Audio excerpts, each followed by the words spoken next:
Good morning to all of you. कल आपको एक थ्योरम पढ़ाए थे।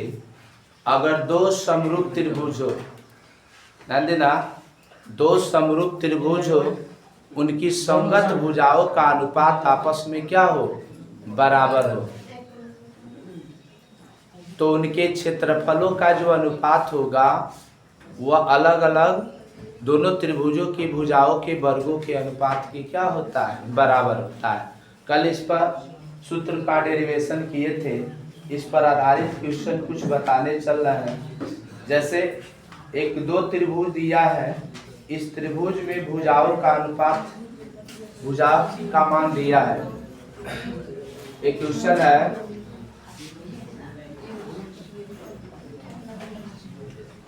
ए बी से त्रिभुज पी क्यू आर है। अब नहीं, त्रिभुज ए बी सी समरूप त्रिभुज पी क्यू आर के बराबर है। इसमें ए बी का मान दे दिया है।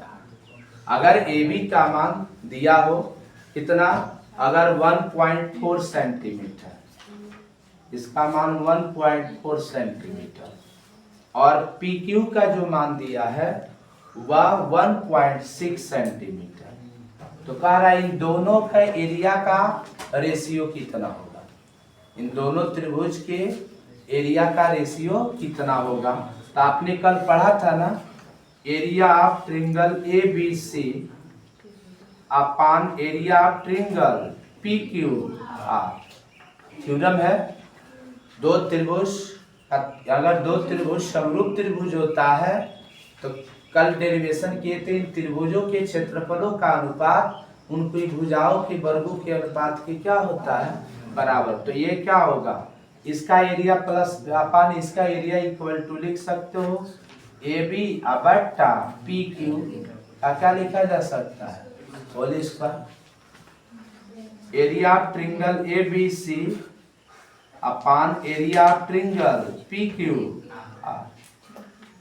ए B upon P Q, A B के स्थान पर 1.6, पी क्यू के स्थान पर 1.6 का होल स्क्वायर। ए का स्थान पे दशमलव ऊपर नीचे 10 से अगर गुणा कर दिया जाए तो दशमलव हट जाएगा।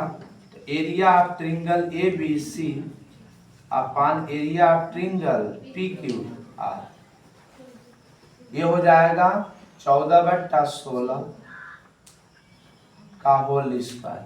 7 दूना 14, 8 दूना 16। अब इसका वर्ग करोगे, रेशियो पूछा है, triangle A B C ratio area triangle P Q R equal to 7 का स्क्वायर 49, 8 का स्क्वायर कितना होगा, 64 होगा। ये आपका करेक्ट आंसर। इस तरह का ऑब्जेक्टिव टाइप में कई बार क्वेश्चन आया हुआ है, ठीक है ना। अगर कह दे कि दो त्रिभुज का परिमाप दिया हो, कह दे कि अगर दो त्रिभुज के परिमाप दिया हो, अगर पहले त्रिभुज की एक भुजा की अगर लंबाई दिया हो तो अगले त्रिभुज की भुजा की लंबाई कितनी होगी, ठीक है ना। इस तरह का एक क्वेश्चन कर दे। सेकंड नंबर क्वेश्चन, त्रिभुज ए बी सी और त्रिभुज पी क्यू आर, इसका पेरीमीटर दे दिया है। पेरीमीटर का मतलब परिमाप, ठीक है। त्रिभुज ए बी सी का परिमाप, पेरीमीटर मान लीजिए P1 है, त्रिभुज ए बी सी एक 20 सेंटीमीटर है, और दूसरे त्रिभुज का जो परिमाप है, यानी पहले का 30 दिया है और दूसरे का perimeter of triangle P Q are, इसका दिया है 20 सेंटीमीटर। इसका क्या है, 20 सेंटीमीटर। अगर एक त्रिभुज का, पहले त्रिभुज की एक भुजा की लंबाई मान लीजिए 12 सेंटीमीटर, तो दूसरे त्रिभुज की भुजा की लंबाई पूछा है, ठीक है ना।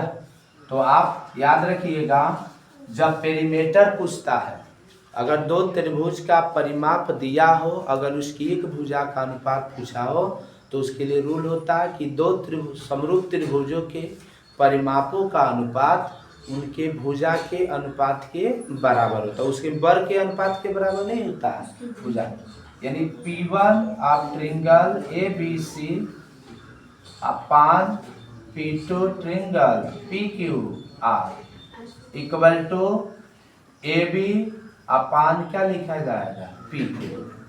इसका मान कितना दिया है 30 सेंटीमीटर, इसका मान 20 है। AB के स्थान पर 12 है, PQ का मान निकालना है।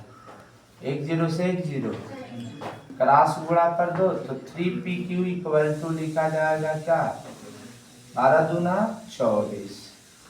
PQ इक्वल टू होगा 24/3 8 हो जाएगा। PQ का मान कितना सेंटीमीटर 8 सेंटीमीटर। इस तरह का क्वेश्चन कभी कभी क्वेश्चन एक का देता है एक त्रिभुज, इसमें क्वेश्चन दिया है दो समरूप त्रिभुजों के क्षेत्रफल 16 वर्ग सेंटीमीटर और 24 वर्ग सेंटीमीटर है। यदि पहले त्रिभुज की एक भुजा का वर्ग 12 सेंटीमीटर है तो दूसरे त्रिभुज के संगत भुजा का वर्ग कितना होगा। इसमें भी देखिए एक त्रिभुज है ABC और दूसरा त्रिभुज PQR। इन दोनों का अलग अलग जो है मान दे दिया। पहले का एरिया दे दिया त्रिभुज ABC का जो एरिया है उसका मान दिया है 16 सेंटीमीटर स्क्वायर। कितना 16 सेंटीमीटर स्क्वायर। और एरिया ऑफ ट्रिंगल PQR का जो मान दिया है 24 सेंटीमीटर स्क्वायर। ठीक है। एक का कह रहा कि एक पहले वाले त्रिभुज की जो भुजा है उसकी एक भुजा का जो वर्ग दिया है, मान लीजिए AB का वर्ग दे दिया, इसमें AB का वर्ग का जो मान दिया है यानी 12 सेंटीमीटर स्क्वायर। तो कह रहा कि दूसरे त्रिभुज PQ के वर्ग का मान पूछा है। दूसरे भुजा के वर्ग का मान कितना होगा देखिए यहाँ पर। तो आप क्या लिखोगे त्रिभुज ABC सिमिलर ट्रिंगल PQR है। ये दो त्रिभुज समरूप है तो इसका मतलब कोण A कोण B के बराबर होगा, कोण B कोण Q के बराबर होगा, कोण C कोण R के बराबर होगा, तभी ना समरूप होगा। तो समरूप के लिए कंडीशन क्या पड़े हो area of triangle ABC upon area of triangle PQR बराबर क्या पड़े हो AB का स्क्वायर बट्टा PQ का स्क्वायर। दोनों को अलग अलग लिख सकते हैं। AB का मान कितना दिया है 16 और PQ का मान कितना है 24। AB का स्क्वायर की वैल्यू दिया है 12, PQ के स्क्वायर की वैल्यू पूछा। स्क्वायर पूछेगा तो स्क्वायर ही लिखेंगे, ठीक है ना। अब क्रॉस गुणा कर दो 16 इंटू PQ का स्क्वायर 12 इंटू 24, PQ का स्क्वायर इक्वल टू 12 इंटू 24 अपान 16 हो जाएगा। 4 3 जा 12, 4 4 जा 16, 4 6 जा 24 हो जाएगा। PQ का स्क्वायर इक्वल टू 3 में 6 से मल्टीप्लाई करोगे 18 सेंटीमीटर स्क्वायर। इस तरह अगर खाली भुजा पूछा होता तो ये स्क्वायर में इधर आता तो अंडर रूट में। तो हमसे क्वेश्चन पूछा है कि दूसरे समरूप त्रिभुज की भुजा के वर्ग का मान कितना होगा, ठीक है ना। कभी कभी भुजाओं का अनुपात पूछ देता है अलग। देखिए जितना क्वेश्चन बताएं सब अलग अलग टाइप्स के हैं, ठीक है ना। एक क्वेश्चन इस तरह का है कि एक दो त्रिभुज है, इसमें भी कुछ नाम रख लो ABC और त्रिभुज PQR, ठीक है ना जी। इसकी एक भुजा x1 है, इसकी एक भुजा x2 है, ठीक है। अगर पहले की एरिया दे दिया दूसरे का एरिया भी दिया है तो कहेगा इनकी भुजाओं का अनुपात कितना होगा। तो ऐसे ही क्वेश्चन कर रहा कि दो समरूप त्रिभुज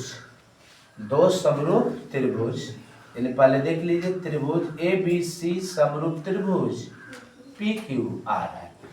इसके कह रहा कि दो समरूप त्रिभुज कि क्षेत्रफलों का अनुपात, area of triangle A B C ratio area of triangle P Q R, क्षेत्रफलों का अनुपात 16 संबंधे 25 है, यानी 16:25 है।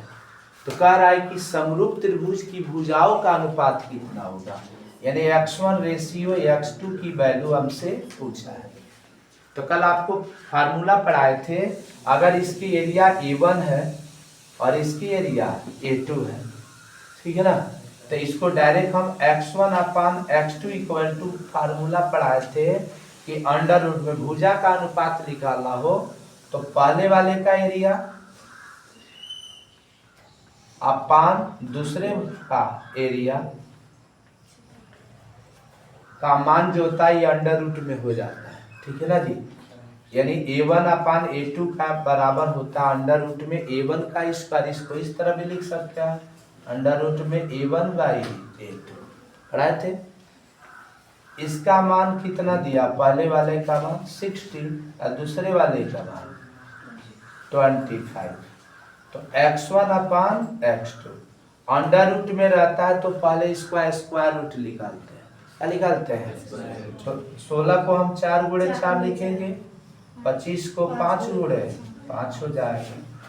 x1/x2 बराबर पेयर बनाकर एक लिख देंगे 4/5, तो x1:x2 4 क्या आ जाएगा 5। इस तरह का क्वेश्चन है। इस मॉडल के जितने क्वेश्चन आपके बुक्स में दिए गए हो आप इस पर आधारित समस्त क्वेश्चन को सॉल्व करें, और वीडियो अच्छी तरह समझ में आया है तो इसे सब्सक्राइब भी करें, शेयर भी करें, कमेंट भी करें और लाइक भी करें। Thank you for watching.